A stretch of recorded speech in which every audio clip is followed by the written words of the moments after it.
Како што во Скопје снемуваат дрва, во Македонија снемува луѓе. Ја не можам да зборам за статистики, пошто не ги знам и страшни ми се да ги гледам, да ги слушам и да ги читам. Та можам лична приказна да ви раскажам дека ние бевме и растевме во некој друштво од 20 на луѓе. Другари, другарки, пријатели, роднини и така дале. Не собираше во една куќа некаде 90-тите години, сега може да собереме на една маса. Од 20 луѓе останати сме во нашиот најтесен круг, кој што сме прошли преку 20 години заедно, сега сме останати 4-5 луѓе. Тоа кажува доволно. Тоа може да се вадат и проценти, може да се вади се. Најстрашно уствари што име повлече да застанам позади оваа идеја е тоа што сите мои блиски, сите мои другари кои што отидоа во принцип има високо образование, решено стамбено прашање и релативно пристојни работи.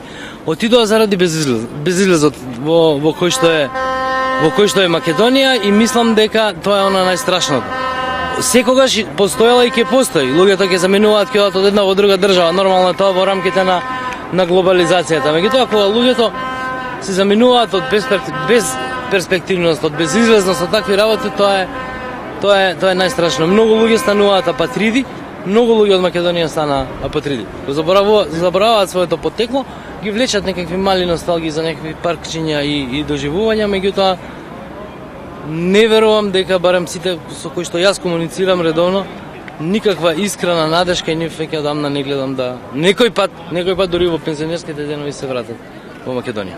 Ова лично чувство и обсервација дека се повеќе блиски ни заминуваат од државата е потврдено и од официјалните статистики.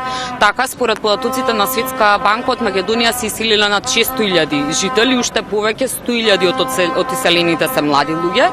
За жал, ниту иднината не делува подобро, затоа што според истражувањето на фондацијата Фридрих Еберт, секој втор млад човек сонува да си замине од државата.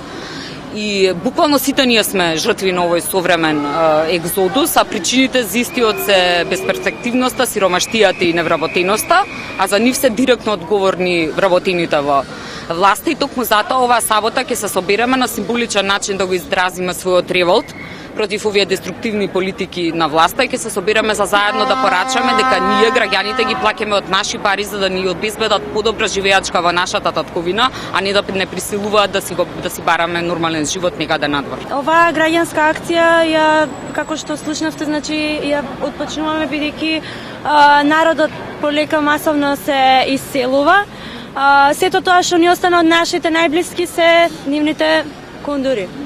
И затоа значи ние во сабота ќе се собереме пред влада во 12 часот со тоа што сакаме да упатиме порака до властите дека нашата иднина е многу битна да ја изградиме од млади тука во нашата земја и дека тоа треба да ни го дозволат, значи да не бараме парче леб во други држави, туку да можеме да си живееме и работиме и градиме тука во нашата земја.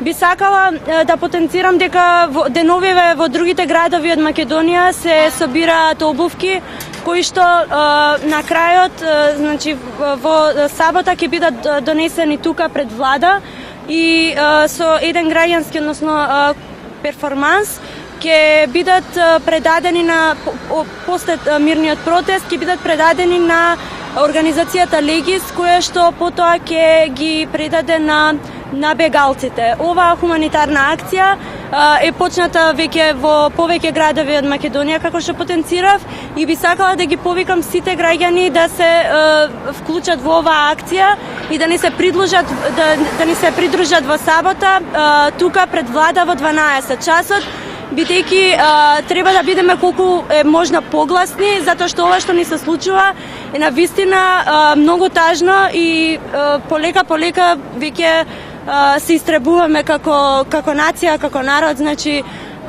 не смееме ова никако да го дозволиме да ни останат само обувките на нашите најблиски во нашите домови, туку да излеземе заедно да пратиме порака дека мора да има промена на оваа ситуација, дали економска, дали политичка, значи им порачуваме на оваа власт и на таа што ќе дојде, значи после изборите, дека мора да ни обезбеди живеачка во нашата земја.